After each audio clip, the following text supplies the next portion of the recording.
Join in. All right, welcome to Radiation Island. I am still moving shit around. Yeah, get your shit together, Steve. All right. All right, let's do this project. Let's build this portable green screen. Well, we're going to do that later. Oh, okay. I'm Steve Poggi. This is Ron Finger. To keep up with Radiation Podcast, any of the live streaming stuff we do, go to hetch.com. That's h3ch.com. And that'll have anything you could ever hope to want or need on it. And we have too much shit going on in too small of an area. And I just can't get comfortable. There we go. I guess that'll work. You make people uncomfortable, so I try to. It kind of helps. So how's it been going, Ron? Everything is just great. Is it? Yeah. Have you been experiencing some depression? No. The Mandalorian, has the last episode, hasn't that been since we did the last show? Yeah, I don't think we talked about that. No, we didn't. So that was great. Although, no, you know what? Things suck because Prime just screwed me over. I was watching Family Ties on Prime. Okay. And it was free. And now they want money. I never liked Prime. They pulled the switcheroo. For me, when I was with Amazon Prime, it was very confusing as far as what you got for free or what you had to pay for. Like, I would hunt through the service trying to find something to watch and spend some time doing that. Find something I wanted to watch, go to it, and then it would turn out that, oh, it's not part, you got to pay us $8. It's not part of the free stream. Or the worst is on a show, you'll get 2 seasons, and then everything after that you have to buy. And it was like, man, fuck you. Well, I was in the middle of a season, and I think season 4, and it was free. And then I hadn't watched it in a while, and I came back, and the episode that was free before now costs money. Yeah. So I think they've got kind of a, I don't know. I mean, maybe I'm wrong. Maybe Jeff Bezos will call in and say, "This, you're wrong." But it seemed to me that they went from, "Oh, this guy's been watching this. Okay, well now we're going to charge him." I mean, it very well could be. I mean, have you ever used any of the Crackle or any of those other weird streaming services you don't have to pay for? I haven't, but only because I'm. I mean, I don't know what kind of because the mainstream media keeps me. No, I just no call to action for Crackle or any of those. I've heard about it. I see them here and there. I guess they have specialized ones now for like the same way Disney Plus is all about Disney. They have ones for horror. They have ones for anime. They have ones for different things. I think eventually, part of the appeal was to get rid of cable and to get a cheaper service that was better, that you could watch more of what you want. I think eventually every channel is going to be its own streaming thing that you have to pay monthly for. Yeah, we'll add it up. I mean, if they're all $5 a month, you're paying for more than you would for cable really quick. I mean, that's what's so weird is, by far, out of all the streaming services, the biggest whore out of them all is YouTube. Like, can I watch one video without you trying to sell me YouTube fucking Red? Like, I've always have to skip that thing. Like it's like the crackhead, like, sales model. As far as they're like, let's just ask them anytime they come around our platform if they want to do this free trial, and we can start getting money out of them.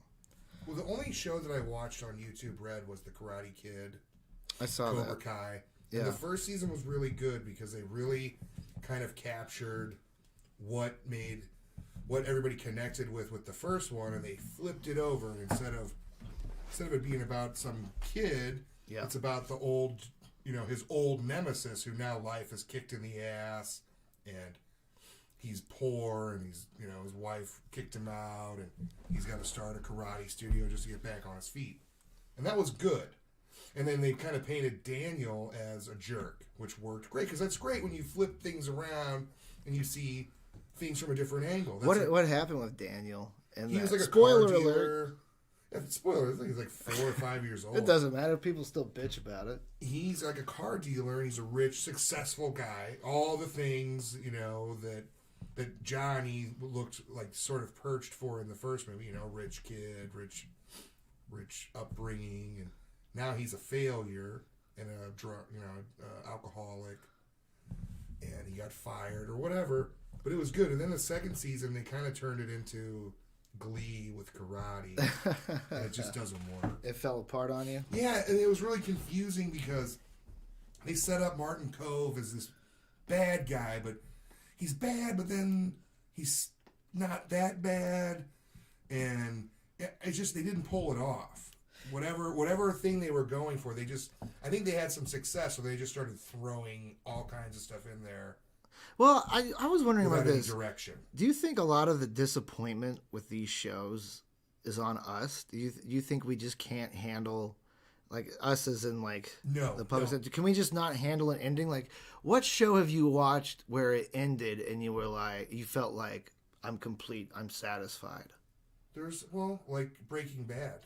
That's the only one I could think of. But even then, they had the tie into the El Camino. Which helped wrap up a few more loose ends that you kind of were left wondering about.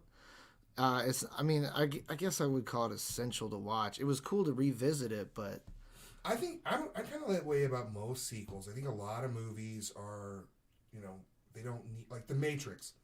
People wanted sequels, but there's one coming now. There's one, and hopefully, with time and wisdom, they'll make it more like the original, which was good, which kind of was a mind bender than whatever the other two movies were. You didn't like the other two ones?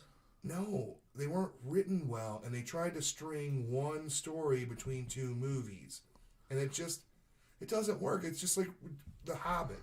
The Hobbit was one book. It was a good book. There's enough in there for one long movie. There wasn't enough for 3 movies, and they ruined the story. They ruined the narrative, and they ruined even for just a story. Forget about your connection to the past or whatever. A story has a certain sort of structure. There's a beginning, there's a middle, and there's an end. When you take those and you're like, whoa, we'll put a little beginning here, and we'll put a little stuff here, and it's not fun to watch. Well, I mean, I think the hard part about The Hobbit too is like, right when the big battle is building up and everyone's running into action, Gandalf pops out, and then Bilbo's hit in the head and wakes up after the fact. Like, he's not aware. None of the action is visible from Bilbo's point of view. Yeah. You just get the aftermath, which, I mean, as a writer, is a pretty clever thing because it would be hard to write an epic battle. You know what I'm saying? Like, the way it's shown in the movies. I understand that's what an adaptation is. You have to change things, and I don't care about that. As long as the story, like The Fellowship of the Ring, that was, they took that and, they're telling a longer story. There's 2 more books, but the movie, like, is great because it has a good beginning, middle, and end, and the cadence works. And even, so then you go to The Two Towers, which is a really hard one to make because it's a transition between 2 books. And they had to pick a path, right? Yeah, because I think in the books, mostly about Helm's Deep. It's not all about Helm's Deep in the book. But in the books, it's like you just follow one story and then it ends. Then there's the other half of what the other party's doing in it. They don't zigzag in the book. It's just one and then the other. You got to do it for a movie. And understandably. Off, Yeah. But it didn't work. That's the thing, I know we've talked about this too much, but with the changes to the Star Wars, whatever they did with this last trilogy, I don't care about the changes. There was no cohesion. It wasn't a good story. Whereas the original Star Wars trilogy, not only are they all individual movies that work really well on their own, but it tells a story, and it all works together. Even though there's differences in tone, and it all works together. Where in these last 3 Star Wars movies, it's just a bunch of stuff that happens. Yeah, and it definitely felt like. And there's a lot of changes in between each movie that don't reconcile. There's a lot of even though it's not good storytelling. Even though George Lucas had different people direct the originals, he still wrote the story for all 3. So you have the main person writing the screen. That's why I think it was such a ridiculous idea for them to have one person write one movie and then another person write another. Like, one person should have written all of them, and then have your directors do whatever, but have the material created. And in the end of it, though, it's like when you look, the way I see it is like when you look at the Marvel franchise in my mind was like, it was a construction job in the sense of like, here's the blueprint. You make your movie, but then you give me this scene here, or you put this thing here, and that's going to build up in the story later on. Whereas with Star Wars, since you have such a wide range of time and different things, it was like, okay, we're going to make this. Now we want to add this down, so we got to kind of take this back and then put this part in, and then this wasn't really like everything was just kind of hodgepodged as far as everything that goes on. And I think this last trilogy just kind of culminized that whole hodgepodge. It's like it encapsulated the whole thing between doing the originals, doing the prequels, having all this other stuff going on. And then you have all this money and you have this amazing franchise with all this built-in fan base, and you don't succeed at it. Like you don't like. I mean, in the end, it just felt like, God, man, just thank God. It was like watching like a squirrel suffer after its back half got ran over and it's running around, and then the final car ran over it. Or like The Fly, or help me. Yeah, and it's just like, just put this thing fucking down, man. But back to the point of like movies that didn't need sequels, like take The Hangover. The Hangover. I was a didn't good like movie. as a fucking pure blood alcoholic. The first Hangover infuriated me. I understand, because like honestly, I've heard better bachelor party stories, and there, but it was fun, and there was an easy connection. And then the other two were just like, it was just, hey, we're gonna cash in. You know who did that genre really well was Half Baked. Half Baked was a great movie. Over the top, a lot of stuff that doesn't happen when you're high, but it was acceptable and you bought into it. It was good. Whereas The Hangover, it was like they got drunk and broke into Mike Tyson's house. Like that's what they did. Like yeah. But somebody like they were taking a lot of people's different stories and putting. I can see some wealthy person who was a friend of Mike Tyson who might have done that. I mean, it's just like. The best person to write The Hangover would be Robert Downey Jr. He's got the greatest hangover story. No, you know who's the fucking epic? Meatloaf. Meatloaf has stories of he's like performing a concert, and the next thing you know, he wakes up in another country and 2 weeks have gone by that he can't account for time. And he does, like, people who have serious drug addictions and buku bucks. Oh, yeah. Like, that's where you get your good fucked up stories. I have no doubt that Meatloaf has plenty of great stories. But, I mean, aside from Meatloaf, a lot of stuff in 2019 ended. As far as, like my big three at one point in time were Game of Thrones, The Walking Dead, and Star Wars. And if you would have rewound about 4 years ago, like I was so pumped in all these franchises, and I couldn't wait to see what was going to be done with them. And now, like Walking Dead, the show's still going on. The comic book is ended. The show got so bad, I abandoned it. This has been like the first show that I really loved, and then was just like, I cannot fucking stand this shit anymore, and jumped off. But the comic book wrapped up in a way to where, like, I realized like there's no like super satisfying ending with that.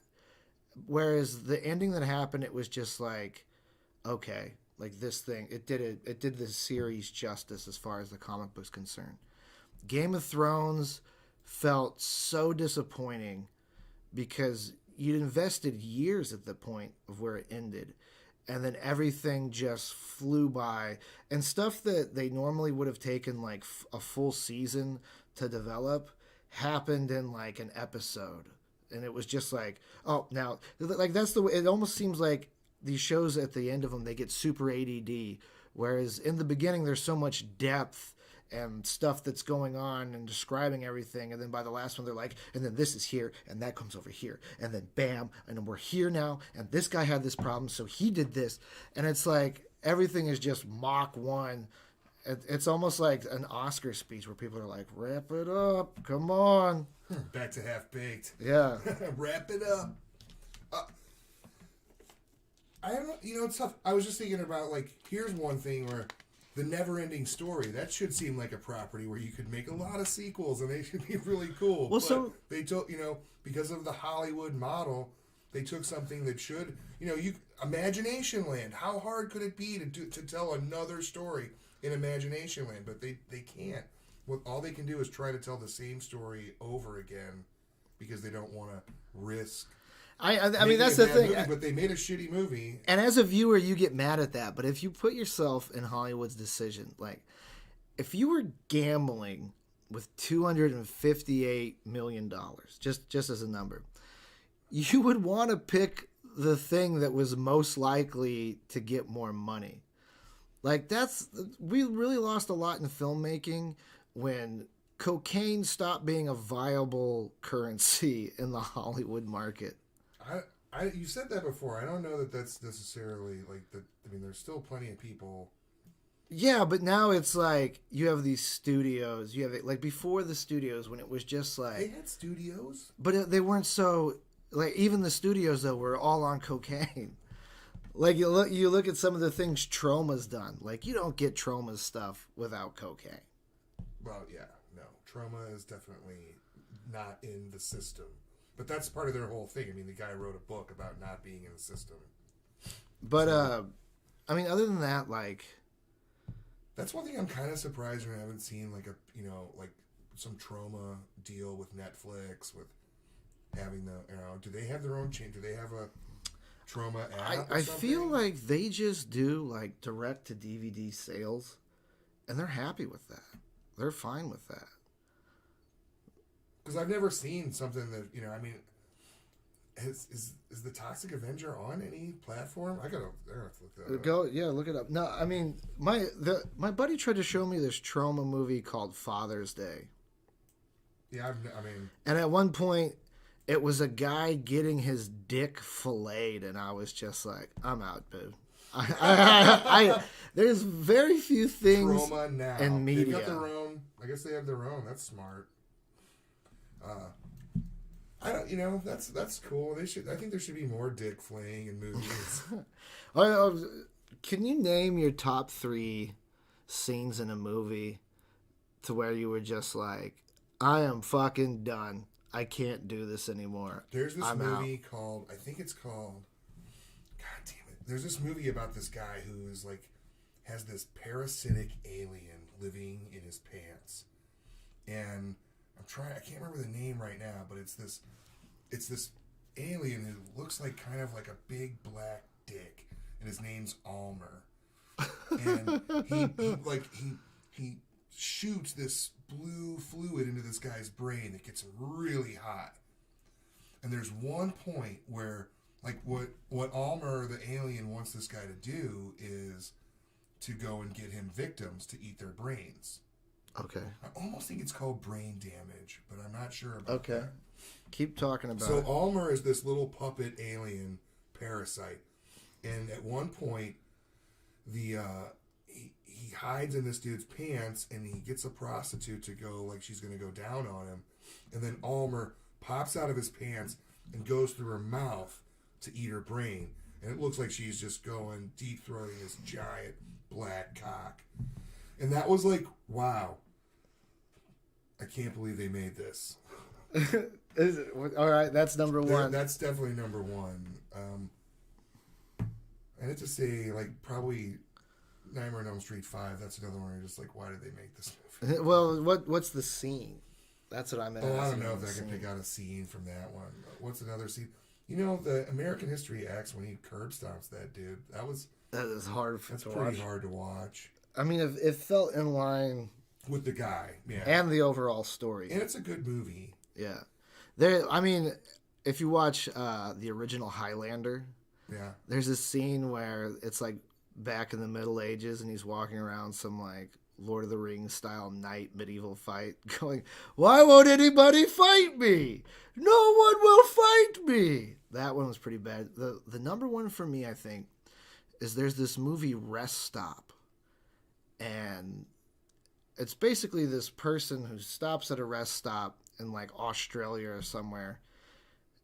someone's after him, a killer's after him, and they're in like a shitty rest stop bathroom. It's her and this cop who he's gravely injured or hit by a car or something to a point he can't walk, and she's got the door locked, and they're like stalling out in there, and the stalker killer guy puts like a hose in the rest stop, and the rest stop begins to fill up with water, and it's to a point where since this cop is so fucked up he can't be moved or like, well, eventually the water's going to get quickly above him and he's going to drown.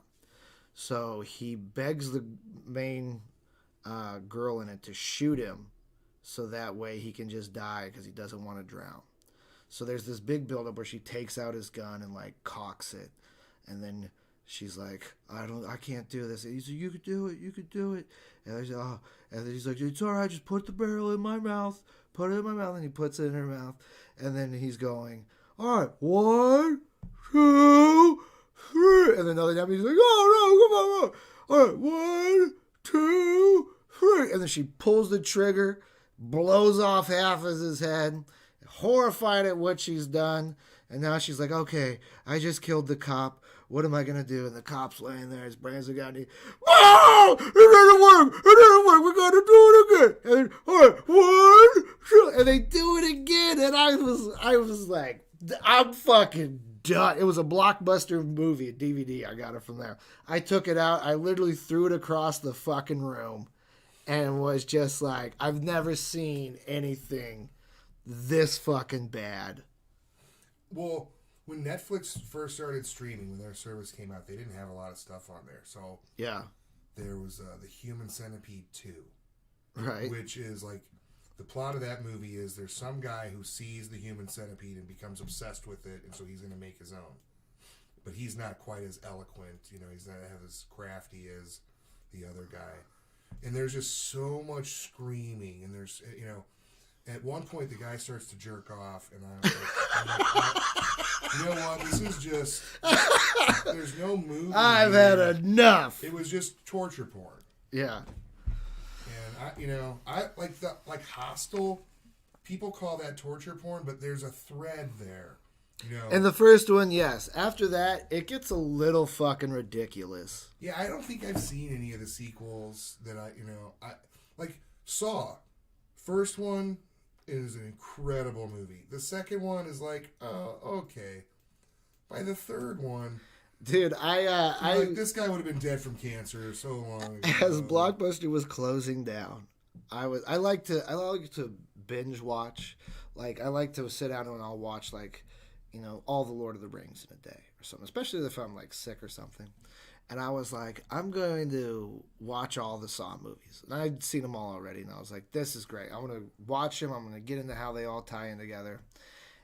And about like a half hour into the first one, I was like, I'm just watching people die. Like, I don't know that I really want to do this. I'm going to opt out. Like, same with the Final Destination movies. You're just watching people die. Yeah, but I understand. I mean, like, there's a great fear of that. So watching it is sort of cathartic of like, oh, I'm still alive. And, you kind of help push off that fear of death, even though we're all going to die. And that's the thing. I was talking about this today, and that, like, I used to really enjoy horror movies, like monster movies. And then, like, especially after the Final Destination, like, I hit a point in my life where so many people had died. I was just like, I don't want to watch any more of this. Like, I still like the story, so now, like, I'll just watch people on YouTube talking about horror movies and enjoy it far more than actually watching the movies. I guess for me, for horror movies is, when you're a kid and you watch them, there's just a certain like level of anxiety that is just already there. And so fortunately I grew up in a time where they had all these cool crazy horror movies like Friday the 13th and right, Nightmare on Elm Street. But now, first of all, nobody will make a movie that's kind of silly and over the top because they just they don't want to spend the money on it. So like that's why the new Friday or the new Nightmare on Elm Street didn't work, because it was like, I don't want to watch a child molester. And they get to a point in there where he's like, like it's too much. He's too molestery. He's too molestery, and it's like, I don't want to see that. I don't Yeah. want to see people molesting kids. There's nothing entertaining. There's nothing about this. And it was like, part of the thing that made Freddy Krueger fun was that he was a little over the top, even in the first movie. Yeah.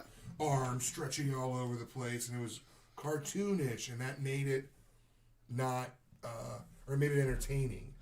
And when Yeah. you take these things to this level of reality where it's like, first of all, I don't believe it, but it's just, okay, I've seen it all, and the scares just aren't there. And then the whole paranormal, they're not, the jump scares just wear out after a while. They do. So they're just, I don't know, the horror just is, it's a really hard thing to pull off. Like, Dawn of the Dead, when Zack Snyder, he managed to capture everything that people loved about zombie movies. Yeah. And add a little bit of extra pepper in there, and it worked. But 28 Days Later was good too. 28 Days Later was good. And actually, the sequels are they managed to be different enough. But now, from Dawn of the Dead, we're all the way here at the end of The Walking Dead. And The Walking Dead has just been beat to death. It's such a piece of shit. The whole formula is you're going to have a bunch of slow plotting, weird episodes, and then right before the mid-season break, somebody's going to die. And then they're going to leave some cliffhanger. So you come back, and that's like when they did the introduction of Negan into The Walking Dead, and like if you were aware of the comic books, you knew that he had taken a main character and brutally murdered them. So you were waiting for that, and then to have them end on a cliffhanger, that to me was like the biggest fuck you thing that they could have done. And I was like, I'm done. I am done. And then after that, I came out. I found out who Negan killed, and there was a couple of plot points. And then after that, I was just like, man, fuck you. This is stupid. It just kind of like, it got so circular for me, where they're just, the story never goes anywhere. Well, and the other thing too is like the good thing about Game of Thrones was here's another thing about zombies. Okay, people just turn into a pile of liquid after a certain amount of time. So sure, there's just the whole zombie thing has a real half-life that they really ignore. On a medical level, you were not buying it. Well, it's just fuck, man, like do something with the story. It can't just be this thing that strings out forever. Because it's just not interesting enough. Well, and the people fail to realize the success. The success of the comic books was the same success that Game of Thrones had, in that no character was ever safe. When you watch The Walking Dead now, you're like, they're not going to kill this character. They're not going to kill that guy. Oh, this guy they introduced 3 minutes ago, and we're in the 9th season. Betcha he doesn't make it.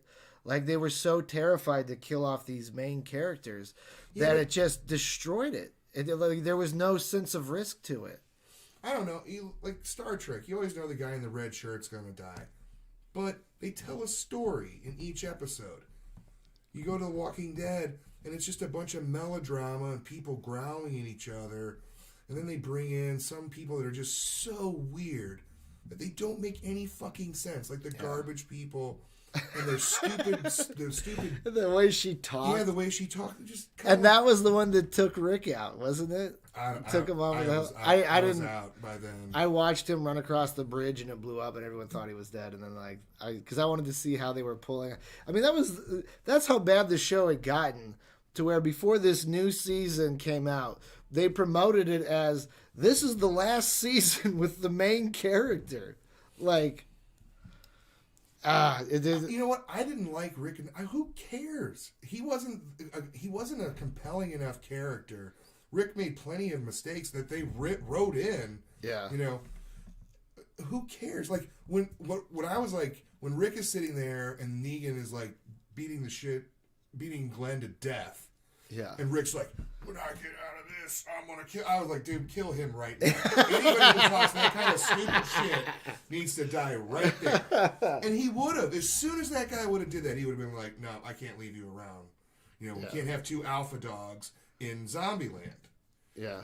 No, so Zombieland, there's another one where it's like, that movie was good. I enjoyed it. They didn't have enough for Zombieland 2, which I just watched. There just wasn't enough there. I mean, it wasn't really a movie. Well, I mean, they're supposed to just be humor based, and not necessarily. Well, it wasn't. There wasn't enough humor there. They didn't have enough jokes. They didn't get enough out of the world to merit a sequel. Yeah. So Kick-Ass 2 was terrible, and it shouldn't have been because they had plenty of source material to draw from. But the reality is that Kick-Ass captured some little bit of magic, and that's it. You know, they're just, you know, the story doesn't continue. You know, you're like, here it is. It's a kid who wanted to be a superhero so bad that he went out and got beat down. And then they, you know, string in the whole crime thing with Big Daddy and everything. Good story, but it kind of ends. Well, it's also it's kind of like a drunk guy with a cool party trick. Yeah. Like when you first see it at your first party, you're blown away and just, this is awesome. And then you go to like 2 or 3 more parties and you see him do the trick again and you're like, see, I told you this guy was awesome. Around like the 12th time you're seeing it, you're like, we get it, dude. The quarter's fucking in your pocket the whole time. Like, fuck off. And then when he like tries to break it out on another, you know, like he sees a girl or something and he's going to try to break it out again and you're like, God damn it. Right. Dude. You're like, I just want to stop hanging around this guy. Every victim. Yeah. You're like, God, fuck. And that's, you know, I'm watching Zombieland 2. It really wasn't even entertaining. Yeah. There was some parts, but it leaned so heavily on the first movie that you're like, well, okay, we get it. These people live in Zombieland, and this one's got rules, and so they brought in another guy who had commandments, and it was, you know, like, but it wasn't worth a movie. Yeah, I mean, what was the last good comedy that you saw that was recently released? Thor Ragnarok. That was like the last time I laughed at a movie. There was oh god, they don't make comedies Into the anymore. Wilderness or Strange Wilderness. It's about the guy whose dad was like this great National Geographic photographer, and he wants to get involved, and he goes to find Bigfoot. And it sounds cool. I'd watch it. I mean, it's funny in a lot of different ways. But one of the scenes where I literally laughed hysterically. I guess it was released about 8 or 9 years ago now. See, he goes to take a piss in the woods, and a turkey is like right there, like hiding in the bushes, and goes and gets stuck on his dick. And the next scene is like, you see his face turns up, and the next scene is him running with this fat turkey on his dick, screaming. I don't know why. It was hilarious. It sounds funny. You know, they don't make comedies. I mean, like, what was the last comedy that was released? Well, I feel like they really blew him out with like the Scary Movie and like the parody kind of stuff. Because when that first came out, dude, that was like the funniest shit in the world. And then after that, like nothing else really measured up as far as the laughs and the ridiculousness. Well, yeah, dude. You know, the Wayans brothers. Yeah, do they even make comedies anymore? I don't think they do. They try to incorporate comedy into every movie now, so I think maybe it's just there's saturation. Yeah. Every movie, like, that's probably a problem for me for most movies. The Last Jedi is a comedy if you're watching it with somebody who is excited to see it, wondering what was going to happen, and you know what happened. Well, if you look, I mean, like, in The Last Jedi, they try to, like, start off with this, like, you know, this Abbott and Costello routine between Poe and Hux, where he's like, waiting for Hux, still waiting, on the line, like, we get it, dude. You're trying to be like Robert Downey Jr. in another movie. It just doesn't work. Robert Downey Jr. is probably the best comedic performer. You know, I'm gonna bash on the female Ghostbusters because it wasn't because it was women. Women are great. Men love women. I love women. That movie, all the characters were the same except for the tall woman, which I can't remember her name right now. Was she the nerdy one or the powerful one? The powerful one. It's like the one Spice that was afraid Girls. of ghosts, and they didn't exploit the fact that she was afraid of ghosts. She was on SNL, the tall. I stopped watching SNL so long ago. Anyway, I think 2 of them were from SNL. I think, but every character in that movie, like the Kristen Wiig and Melissa McCarthy, and then the other girl who I'm forgetting her name, Kristen Bell. They were all trying to be Bill Murray. They were all trying to be this, really funny character. So there was no straight person, so there's nobody to show any contrast so that the jokes hit. Everybody's just another person throwing out quips and trying to, one up the next person. Right. And that's not how comedy works. It would be like, let's have 3 headlining comedians on stage at once, all doing their acts. Now, that'll be 3 times as funny, won't it? Right. Yeah. I don't know, man. Like, there's got to be levity. Comedy needs levity, or it doesn't land. That's why when you have a comedy movie, there's the lead guy who's really who sometimes the lead guy's a straight guy, like John Candy in his movies. He's the straight guy, and everyone else is wacky. But you've got to have that, or you don't have a movie. Armed and Dangerous. Have you ever seen that? It's one of John Candy's best movies. I don't see how they can make a sequel to it. Was that when he was a cop? Yeah, he was a cop, and then he and Eugene Levy end up as security guards. It's a great 80s comedy. Who's the best comedy team ever? Gene Wilder and Richard Pryor. How many movies did they put those 2 in? Well, and they're like Kevin Hart and The Rock. You have Silver Streak, which is a really, really good movie that's funny. Then you have Stir Crazy, which again is a good prison movie that's also really funny because of Gene Wilder and Richard Pryor. Then, See No Evil, Hear No Evil. I mean, what? Yeah, that's where one of them is blind. People they didn't make that many movies together. What did they make, 3? I think 4. I think there was one after See No Evil, Hear No Evil.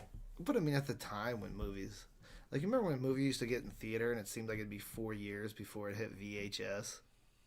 Yeah, well, but now that makes sense. I mean, if you're a studio and you spend that much on advertising, why let that die? Why not go, okay, once this has been in the theater for 6 months, and as soon as it's out, get people to buy it. Yeah. That is smart. I mean, that's why they do it. Around. They make a lot more money that way. What they used to do is make you wait forever, and then they would charge $100 for the movie. Yeah. And it was prohibitive. When Terminator 2 first came out, when it was released, it was $100 on VHS. On VHS, I saw it at Blockbuster, and I was like, "Well, I'm never getting that." See, I mean, but that was the old model of thinking. Is we gotta, we'll get it $100. People want it. Right. I paid $50 for Batman, for the Tim Burton Batman, $50 for the videotape, and I had ordered it months in advance. Wow. And it didn't come out. That was one that was in the theaters for a long time, but then it didn't come out for several years. I think I bought that in 91 or something. Well, since that's kind of telling of your personality, and buying a VHS tape for that amount of money, which seems so ridiculous, but it fit those times. Hey, that was a birthday, I took all the money that I had when I was a kid, and that was a big purchase. Right. Yeah, well, I mean, that's kind of what I also, on this podcast, I wanted to kind of go over our 5 questions that we ask our guests, because they're definitely on an outdated model, and I feel like we should develop some new ones. I don't have I think the conspiracy question is a good one, because we're living in conspiracy times, and I like the UFO supernatural one. I like the conspiracies, UFOs / paranormal experiences. But I think that one kind of is with, do you believe in aliens? Those are kind of... I think they should be combined. So those are 2 questions there. And have you ever been with a prostitute? I don't know. That seems like... It seems like a good... I think the one you can drop is 5. Do you believe masturbation causes bad luck? It does. You don't want to. That's been... No, I think that's a good question. I feel like the prostitute question, when we were first doing these, we were You were on the seeing a lot of streets of San prostitutes. Francisco. My buddy Chris was exclusive prostitutes. He didn't want to have relationships. He just wanted to have sex, and he found an excellent way to express that feeling. But The world's oldest San Francisco profession. is also like way more open-minded about stuff and people's willingness to share. I feel like in Missouri, people are like, "Whoa, what are you, a cop? Why would you ask that question?" Like, Dude, I was just having this conversation, actually, probably because of the question.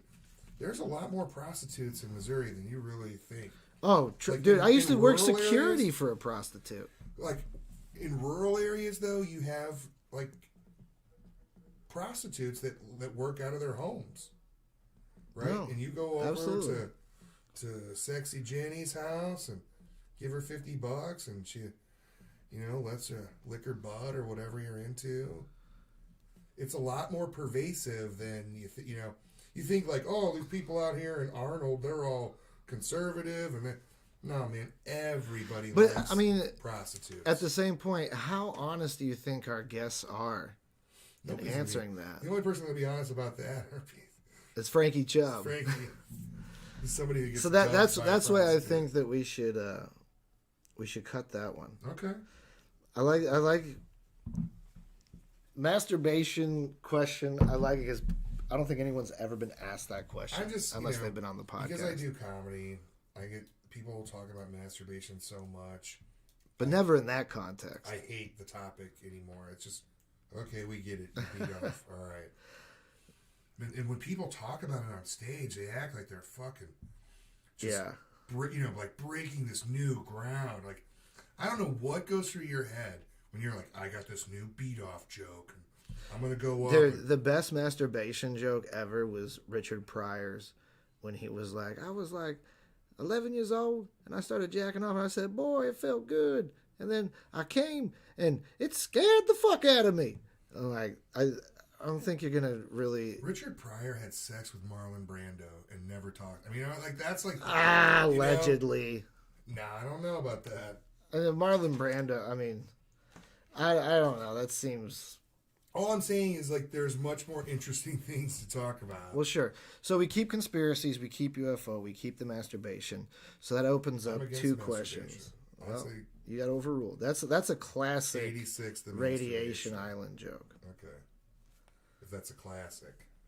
That is a because the whole point was I was working at an illegal pot farm, and during the week I wouldn't masturbate because I thought it would bring bad luck and we'd get raided during the week while I was there. So I would wait till I got home and I didn't have to be there a couple days. Well, I think the people that would smoke that weed would probably appreciate not having your beat off hooks all over their bud. Hey man, everyone likes the sticky icky. The funny thing is, JR, he's so funny. He was talking about how We need to have him on, by the way.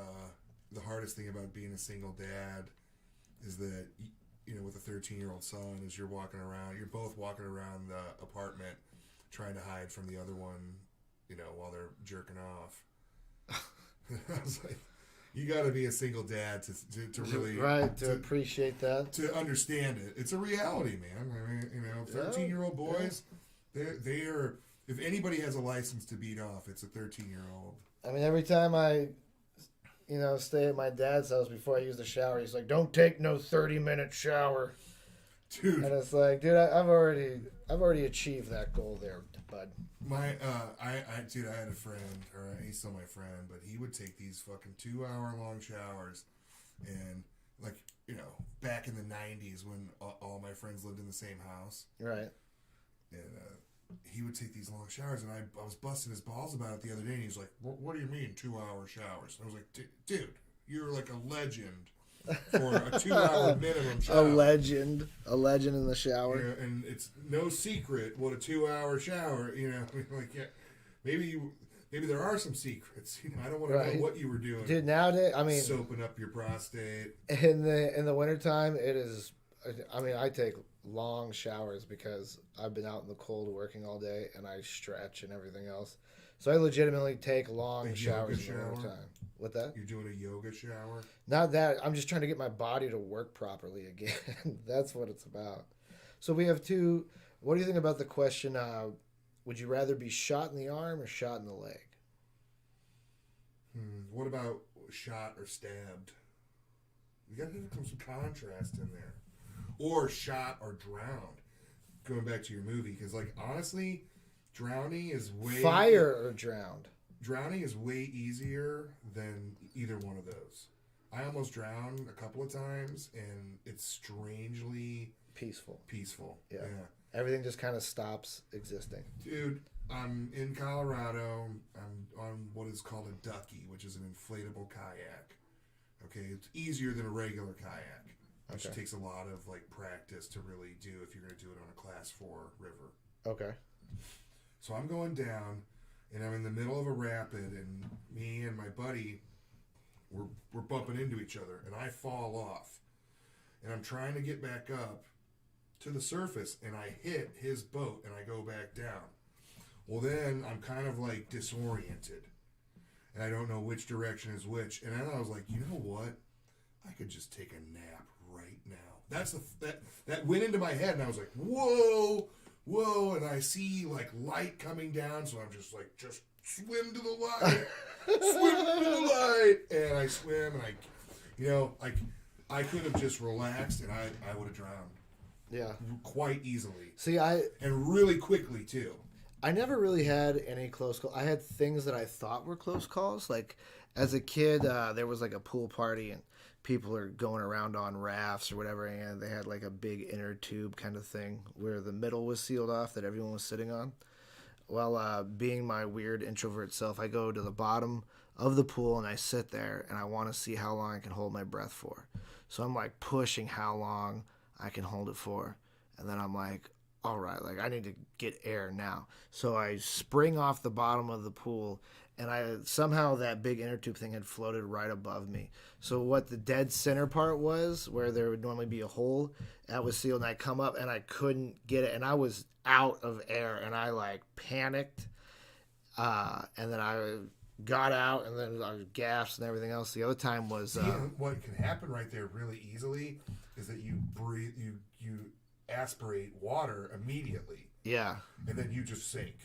Well, and the other time I was a kid doing swim lessons, and I was a little kid, and they had it to where, like, you know, like community pools have like the big steps that lead down with the handrail. Well, we were sitting there, and we all had to hang on the wall or whatever. And I'm hanging on the wall, and then, you know, being a kid, I would go and I would bob under, and I would kick myself out, and then I would hold on to the handrail that goes down and then pull myself back up. And one time I did it, and the handrail slipped out of my hand, and it was like just out of reach. And I was fighting to get back to it. And then literally as a little kid, I was like, this is the last, this is all I got. And I reached out, and I literally put my fingertips on it, pulled myself up, got up, crying and screaming. Didn't go back into the pool for a while. You can, I mean, it doesn't take much. When I was at a pool once when I was a kid, and, you know, it was all about swimming underwater. Yeah. You know, how long you could swim underwater, how far you could swim underwater.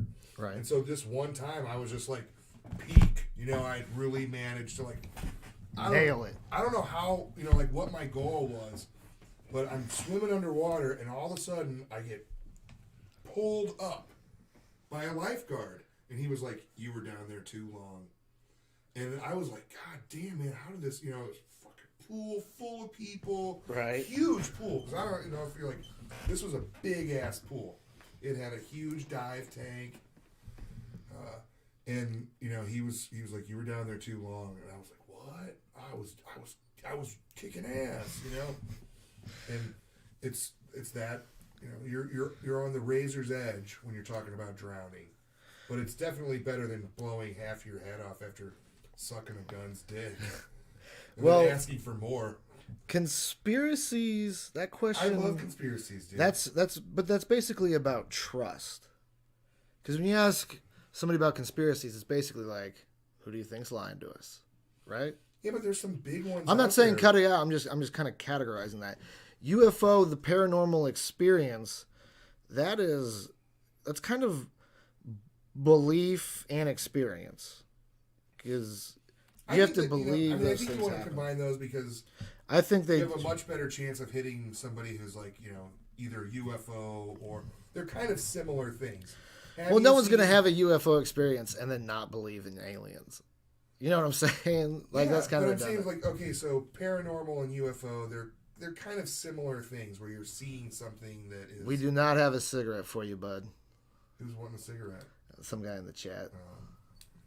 Yeah, Steve fucking smoked them all in about 2 seconds. You guys are goddamn, the fucking Marlboro. Man. I am a chimney. It's. So what should we craft these questions at? Go well together. The UFO, you can kind of merge those. That's kind of a those are merged. So we have 2 open slots because they got to be a 5-question deal. Yeah. Craig Kilborn will be so upset if you don't have 5 questions. I know. So what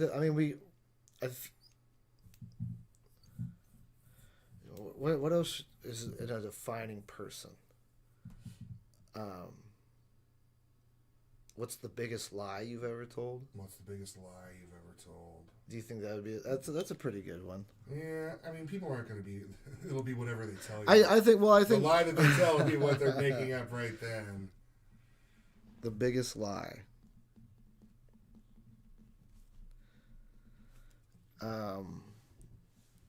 What else? So our last one. I mean, these aren't in any particular order. We can restructure the order once we figure out kind of what we want to do. What about something about when was the last time you cried? What about have you met a celebrity? Celebrity stories are great. Yeah, have you met a celebrity? Okay. One time I was at the airport and I saw Kato Kalin, and so I tweeted him, and he was like, "Come over and talk," and I was like, "Nah, that's good enough." Like I don't really. I mean, hey Kato. Hey Kato. Did you almost see that thing? Did he do it? It's like I don't. For me, I'm not into celebrities or any. Like, I'm a hockey fan, right? But I really don't care. And there's so many people out there that obsess over all these players and so and what's this guy doing? And like, I don't care, man. Go out there and play. Go get him, Tiger. Yeah, I don't care about your life. There's some cool hockey podcasts like Spittin' Chicklets. I follow them on Twitter. I don't listen to the podcast. I follow them on Twitter. But they're cool guys. I like them. God, there was this one podcast. I forget what it is now, but it was all about like these really obscure people in society, like there was this one guy who helped develop like rocket engines and like all this weird hippie shit that he did with his life. But the hosts were like non-stop talking about like dicks and cocks. Like this one guy introduced his co-host every single episode as 3 kids standing on top of each other underneath a trench coat with throbbing huge cocks. Like every single episode. Well, you know what that guy's what's on his mind. Yeah, and it was just like, all right, man, I think I'm done with this podcast, which was weird because the content was so good and the hosts were so bad. But getting back to this, I think we should come up with a variety of questions and then narrow down the field. Okay. Have you ever been in a fight? That's a defining thing. Yeah, or what about what's the worst injury you've ever seen? Oh, in person or just in general? In person, live. I've been pretty lucky. Like, I'm usually the guy that comes and someone's like, "You should have been here last week." This dude broke his leg. Like, I play like roller hockey in a park, and that's not like a league or anything. It's just it's just a bunch of guys that show up. But it's, I mean, like, you got like 20 people who show up and play hockey. It's, it's pretty amazing that the way people will organize for activities like that. But one week, it wasn't even that long ago, some guy came and had a compound fracture of his leg. How did he do that? Someone fell on it? He got tangled up with somebody, and it was a bigger guy. Like the guy that fell on him was like 6'3", pretty big dude. And, the description of it, where they were like, yeah, his foot was going the wrong direction. I was like, I'm so glad I was not here. Thank you. I believe in God a little bit right now. I get pretty lucky. I don't like to see people get hurt at all. I don't want to see. It's like which is really weird because like a huge hit in hockey is cool and exciting because you know they're not really hurt. And if I see somebody, you know, I don't want to see a person get hurt. I don't, you know, I don't find that entertaining. Whereas like in the movies when you know it's not real, it's like okay, right. Well, there was a football player who was paralyzed. I want to say Lawrence Taylor's the one that hit him. But like when you watch the footage, as soon as Lauren Taylor hits this guy, you watch him go. He stands up and puts his hands on his head and was like, "We need medical people." Or he wasn't just like, "I'll fuck that dude up and I'll fuck you up again." You know, there was definitely a certain level of humanity. Worst injury you've seen in person? I like that question. Yeah, that's a good question. I'm sure you'll get a lot of like interesting answers from different people. I got to watch safety videos, and I've seen a lot of like bad injuries. I've seen a guy with his face cut off by a chainsaw. Oh yeah, dude! When I did my, I've seen a pile of meat that was a person that went through a chipper. Dude, I did an OSHA 10 course, and the thing that was so bizarre about it is they were showing all these accidents of how people died, and then they were showing the simple steps they could have taken to prevent them from dying. But then it was like, what if that was like your brother or something? And they're just like, if he just would have put a flashlight on his head, he'd be alive today. He'd be like, motherfucker. That would really suck. But, you know, I mean, in those situations where you're talking about using it to help people not end up, you know, it's a life-saving thing. It's not like gore. You know, it's you know, I don't think it's, you know, like, there's a reason why you got to watch those videos because people get hurt. The pile of meat that I saw, the kid had strung his hand through a shovel handle, right? So you know how the shovel handle is kind of a little circle. Yeah, it's like a. He had strung his hand through there and was holding the shovel, and he was feeding a chipper. Well, the shovel got caught by the chipper, and it just pulled him right through. So his and whole body like went. That. Oh yeah, dude, a body. A chipper can, you know, I mean, there's chippers that can chip like trees of almost any diameter. Right. No, I've seen them. So, but even your average size like chipper, it will take a, you know, like an 18-inch tree, maybe a little bit smaller than that, but a human body is nothing compared to a tree when you're talking about cell density.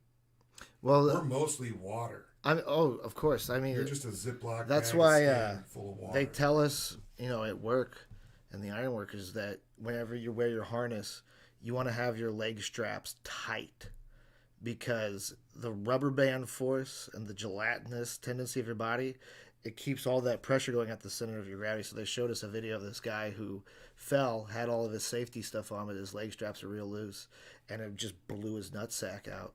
Because all the blood and everything rushing down to the center point of your body, once the momentum gets going, it wants to keep going. Well, you know, like jet fighters, fighter pilots, they've got to wear special suits to prevent that. Because like when you take a 5G turn, the you know, G forces, it'll send all your blood in one direction. So they've got to wear special pressurized suits that, you know, that put pressure on their body to keep that from happening.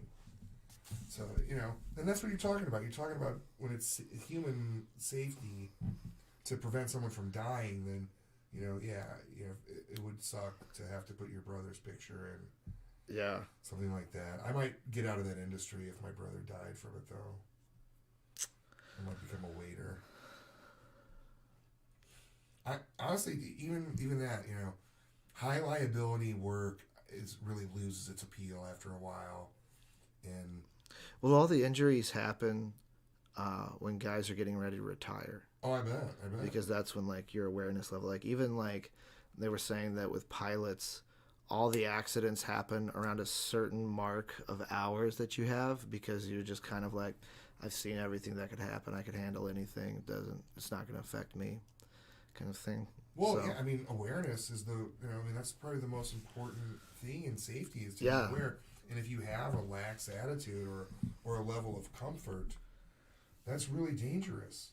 Absolutely. Depending on what you're doing, if you're talking about, flying a plane or, doing high steel work, where you could fall and that strap is the only thing that's going to save you. I mean, goddamn, blow your testicles off. What should we do? Have you ever had your testicles exploded by a fall? Have you ever had a situation where you thought you were going to die? To die, yeah. Should we do that? How close have you come to dying? That's a good one. I like that better than the masturbation one.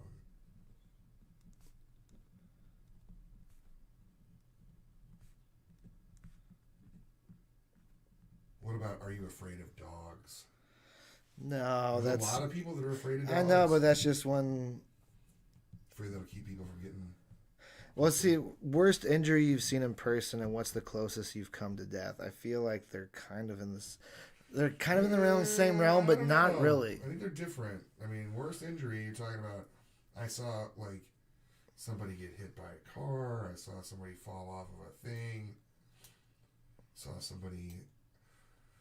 I saw somebody cut their finger pretty bad with a bandsaw once, and then I sprayed Bactine on it. Yeah, I was like, I thought that was really important to make sure you didn't get an infection. It hurt him bad. Don't ever spray Bactine on a freshly sawed thigh. So that's our 5 then? Is what conspiracies do you believe in other than 9/11? Have you had any UFO paranormal experiences, or do you believe in them? Okay, yeah, I do. Or should we say, do you believe in UFO or paranormals, and do you have any experiences with either one? Do you believe masturbation causes bad luck? I think don't like I think it? that question causes bad luck. I like it because it's somewhat superstitious. I just don't want to ask What other kind of questions can you ask if it's... Why don't you just straighten it out and say, like, do you have any superstitions? If you want to ask people about bad luck, why has it got to be about masturbating? Because you have a problem with masturbating. Maybe we'll just change it to... Are you superstitious? What do you think causes bad luck? Okay. And then every time I ask them, I'll go, do you think masturbation causes bad luck? That's good. Very thorough. Okay. So... these are our 5. I think we should structure them with... boy. Maybe we should go with... the worst injury you've seen in a person. Maybe let's have that be the lead off. Okay. Worst injury. And then we'll do UFO paranormal.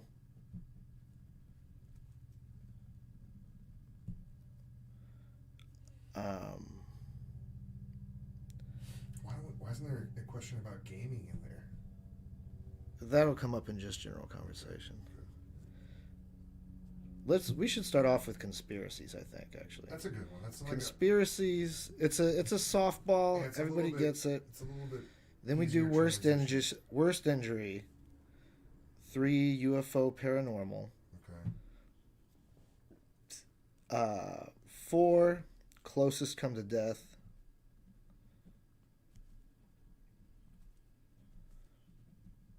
And then 5 will be what do you think causes bad luck?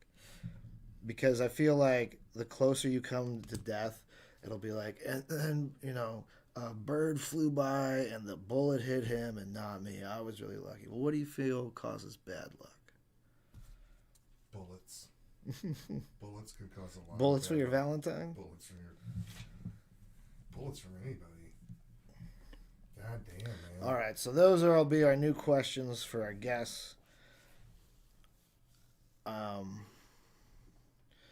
So, do you remember the first video game you ever played?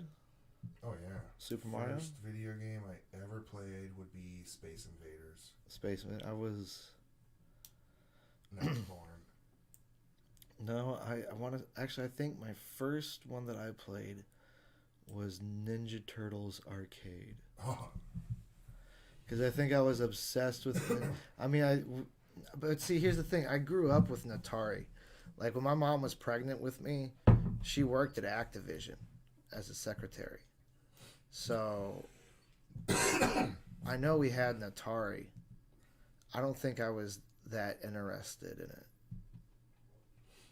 Oh man, when Pac-Man hit Atari, my brother bought it, and we were so excited. And then you get it home, and it was like A downgrade. This sucks, man, this isn't even close. Yeah. You know, it's like the sounds that they picked were wrong. Even if like, okay, so you can't make them exactly like it, but the sounds they picked were wrong. All the ghosts were the same color. Pac-Man didn't quite, he was not really a circle. He was kind of like, kind of odd shaped. It was just not a good. What was your favorite video game? I don't think I've ever For asked you that. Atari? No, just if you could pick any video Yar's game. Revenge was always a real. What game? Yar's Revenge. You're like this. I haven't played that. It was like you're like a spaceship and you're trying to get through this shield and shoot an alien. It was fun. So it's one of those space games where you like move up and down? Okay. Adventure, I always liked that, but that was, Was this PC, Yara's Revenge? No, that was Atari 2600. Nothing you played after that? Nintendo, Super Nintendo, or Dude, I anything? played, I grew up in the age of games, so. I thought that NHL game I would be. I played King's Quest when it came out. That was fun. Prince of Persia, I really liked that when that first. I just watched a came video out. on that. And that was one of the first games I ever beat. Was Prince of Persia on. Damn. That was like On noted 486. as being like one of the harder games. It was fun though, dude, because you had swords and it was jumping and it was just a fun that was a really peak game for the time. Karateka, loved Karateka. Did you ever get into any of the RPG games? I think my ADD kept me from ever there was a Rambo RPG kind of game. What? Yeah, there was, dude. What's this Rambo RPG? It was Rambo 2, and you had to it was a text-based game. Okay. Oh, okay. So it wasn't really Like a RPG, MUD? but yeah, like a MUD. And it was like you're looking through your bag, and it's like Rambo's got a knife and a magazine, and I would go, I type read magazine. And the magazine, it was for a gun, it was a magazine full of bullets, but I thought it was. I was like, man, Rambo's got a magazine. Let's read that bitch. What is it? Buff Weekly? Guns and amhos. Do you have a most epic video game moment? Would that be beating Prince of Persia? Man. I mean, most epic video game moment. I don't know. There's so many of those. When you really dust somebody during Street Fighter 2. There was. I mean, you really get sucked into a battle. Dude, that's what I miss. I loved it. I mean, when the fighting games came out, man, that dominated game culture. When you went to The arcades. it was fight. Mortal Kombat. Karate. It was Karate Champ. And there was a line for Karate Champ, man. A Right. line. And you're talking about a game where it was just two dudes kind of like. Psh, psh, psh, psh. Then when someone shows you the jump kick, you get your ass beat every time because you're always trying to jump kick. And then Punch Out came out. And Punch Out, there was another, that was the hottest game. And it was because it was cartoonish, but it was really fun to box. Beating Mike Tyson, that was a great moment. And I didn't do that until I didn't do that the first round through. I actually had to come back when I was a little older to beat Mike Tyson. I believe it. It took forever for me to beat Super Macho Man. I mean, it was it's so frustrating. I think the first arcade game I beat was The that was Simpsons. one of the first adaptations that was really kind of cool, where it was like, oh, this is like the arcade game. It wasn't as good, Right. but it was like the arcade game. So you're like, oh, this is cool. When Mike Tyson's Punch Out came out, I mean, that every weekend friends would come over and you played all night long. I mean, all night long. Yeah. Ghosts and Goblins, that game. That was a class. Also, again, So notoriously hard. So Dude, you know what's hard. weird is with all those old games now, if you go and you watch the speedrunners play them, like, it's insane. How, yeah, like, oh, They it's not hard at all. They just.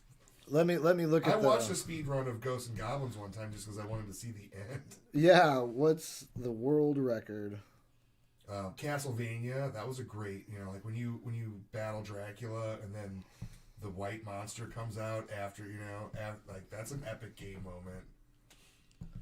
That I was, I didn't even wasn't even prepared for that. I think the world record for Castlevania, Castlevania really is love literally like Castlevania. 11 minutes.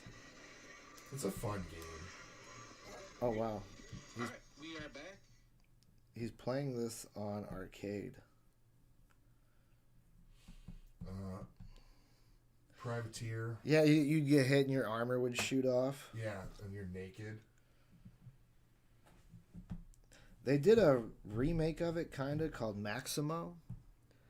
I want to say it was like PlayStation 2 era. And when you pre-ordered it, you got a pair of boxer shorts with it. I thought that was pretty good. That's pretty funny.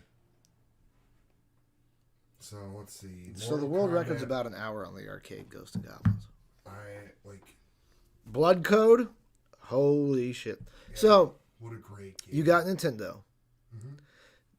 After that, did you go Sega or Super Nintendo? Super Nintendo. Did you ever get Sega? No, I never had a Sega, but I had friends who had it, and the games that were big on Sega was Mortal Kombat, Madden football, Coach K's basketball, which was a lot of fun. I didn't play that. We had General Chaos. Did you ever play that? No, What about Mickey Mania? Me and my brother still play. We have an emulator. Neither one of us have actually beaten that game yet. no, I never played Mickey Mania.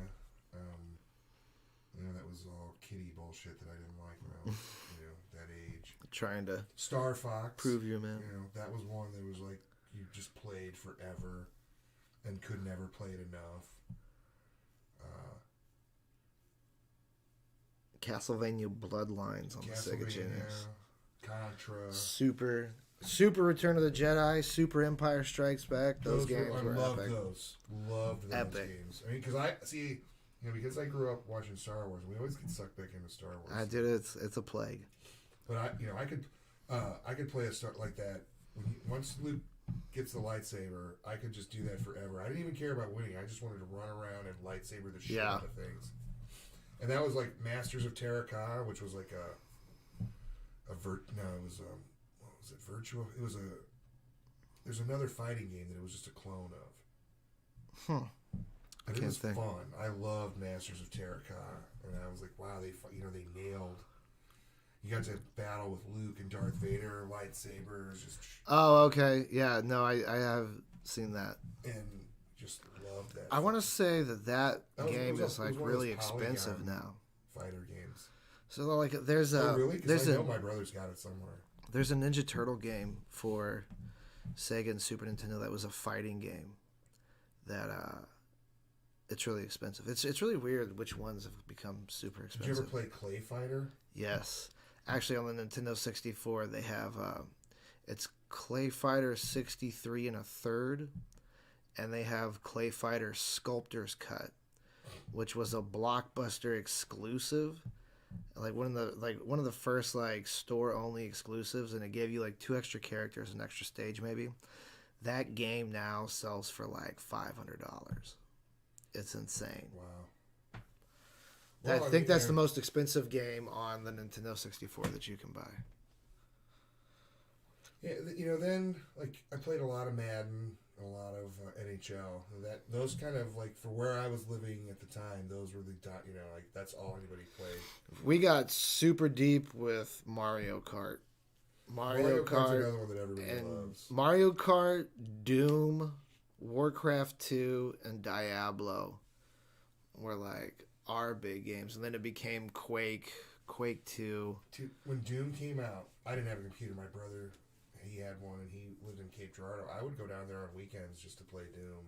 Dude, and that was it. I mean, I would sit in his little crappy apartment in Cape playing Doom while he was out drinking or whatever, and I didn't even care.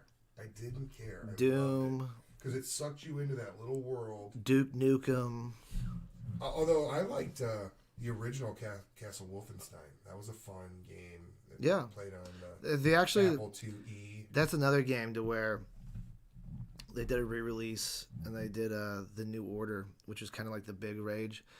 Good game. And then they did Old Blood. Good game. They did Wolfenstein 2. Fucking tremendous, epic, over-the-top, good game. And they just recently released a new one. Terrible. And they took, instead of playing as B.J. Blazkowicz, who was the main character, you now play as his two, like, hillbilly daughters. And it's just dumb. And, like, they completely changed the game. And it's not... One of the things that I want to do, they have a difficulty, which is basically the hardest difficulty, but you can't save, and if you die, you're dead. And you like, in order to get this achievement, you have to play through the whole game in one sitting. Sounds like a Black Mirror episode. Dude, I really want to, like, I kind of want to set it up to where there's like these tough video game or tough achievements or trophies in video games, and then that's what I work at to kind of unlock. But the problem is like, You got a job. fuck. I mean, who wants to watch somebody practice? You know what I'm saying? Like, I like somebody I out like there that football, does. but I don't want to watch them practice. I want to watch them play the Dude, game. People watch practice. Like the Blues practice. I don't even, like, get a job or something. Yeah. They're like, it was a sold out practice. God, did you ever see that video with Allen Iverson where the team sat him or gave him shit because he was skipping practice, and he comes to the press meeting and he's like, "Man, it's practice. It's practice. I've been playing basketball for like 22 years. I don't need to practice." He has a great video about going off on it. You know, Allen Iverson. He was a great athlete.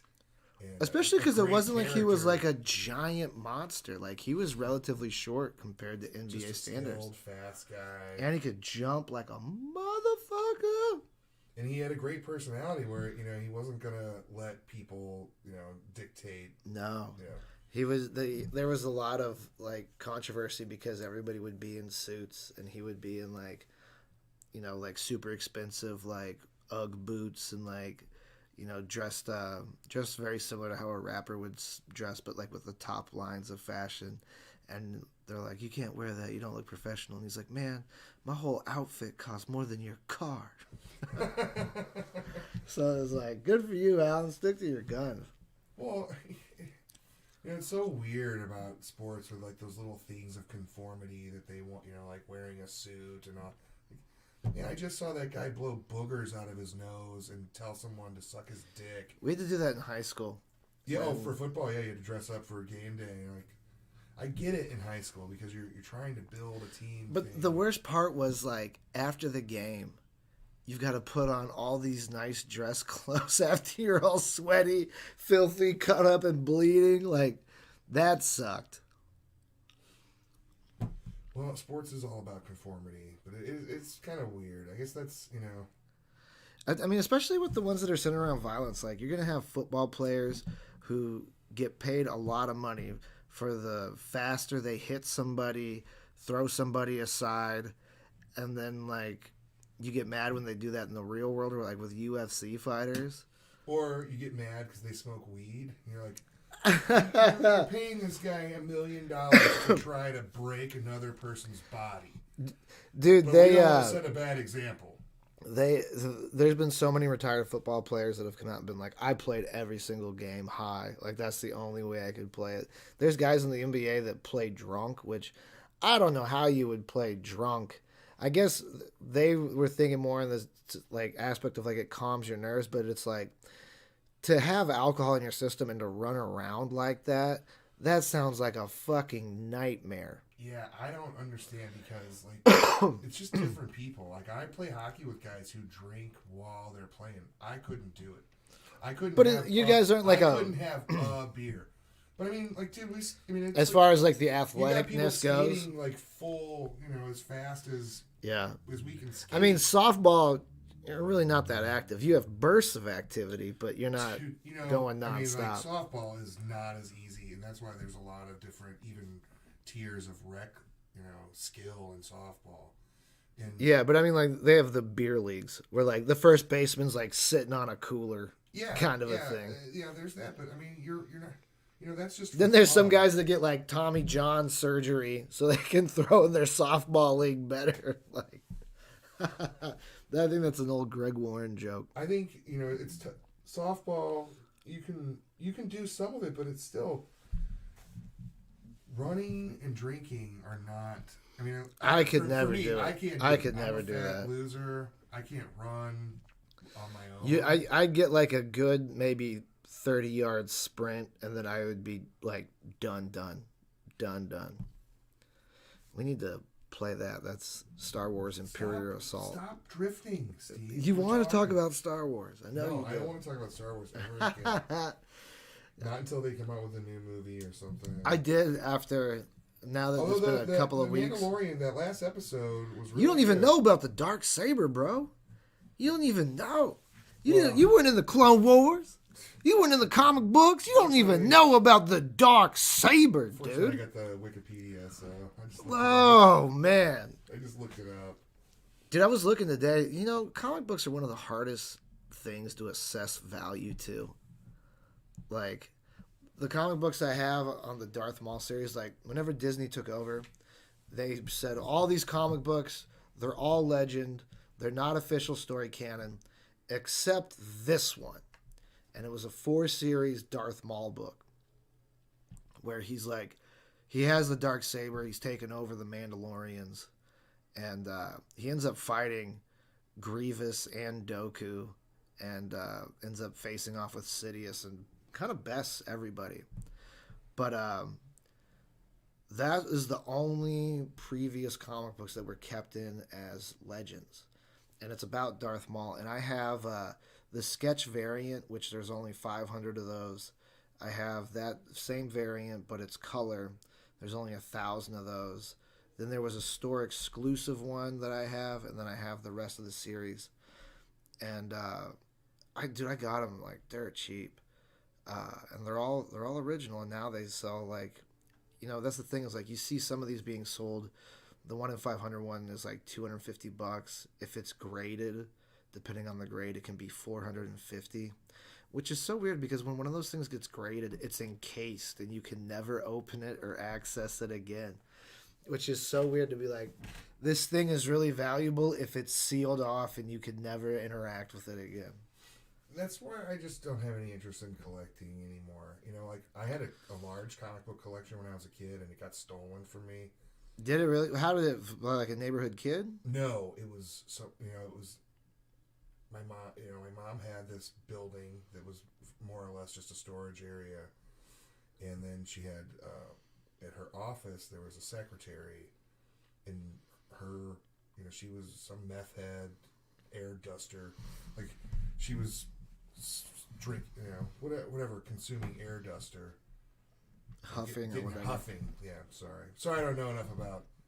You gotta get your inhalants. drug shit Yeah, out, I know, man. I know. Inhalants. That was So she their. was huffing air, air dust. God, what a filthy high. Yeah, what a filthy person. And then her husband broke into the storage place and stole all those comic books. And I mean, I'll see like stuff come across the internet. Like Spider-Man's 300th issue. I had that. I'm like, oh, girl. Do you still keep a mental catalog of what Well, I you had? remember them didn't because have? I read when I was a kid. I mean, like when I see a cover, I'm like, I had that one. I remember that. Yeah. And then I'll see the value, and I'll be like, yeah, fucking, hope they die. That was crazy about Apotheosis story. Oh, the one they got robbed. Yeah, well, his storage locker got robbed, and then the people tried to sell the books to him. Yeah. And then he called the cops, and they ended up getting busted. What a bunch of What an idiot. fucking tweak. Man, I mean, you would think that there would be some sort of literature in there somewhere that had that comic book store. That's crazy.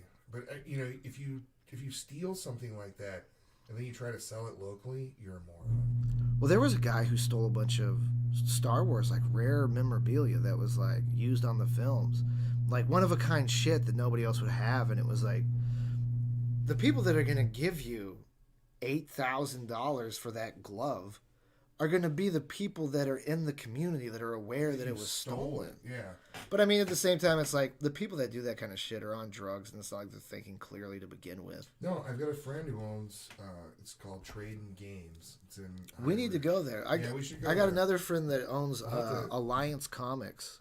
That's not far away. Well, somebody stole some really rare Sega game from him, and he's like, the only places you're going to be able to sell this is people that know that you stole it.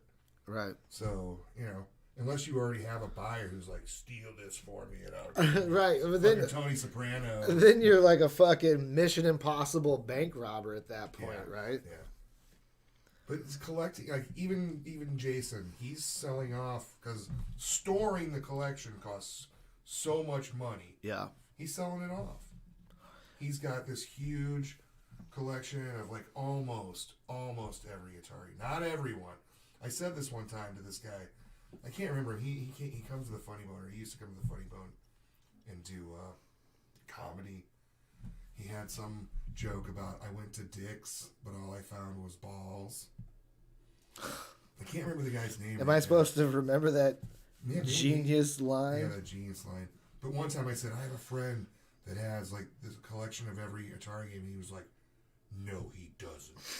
And he's like, there are rare carts that only 4 people own. I'm like, well, then that doesn't really, they're not really included. Yeah, that's like a If developer. it's something that some guy made, like I programmed an Atari game, and here's one for you, and then that's not included in the, Catalog. The catalog of, these were all games that were available for sale at some point.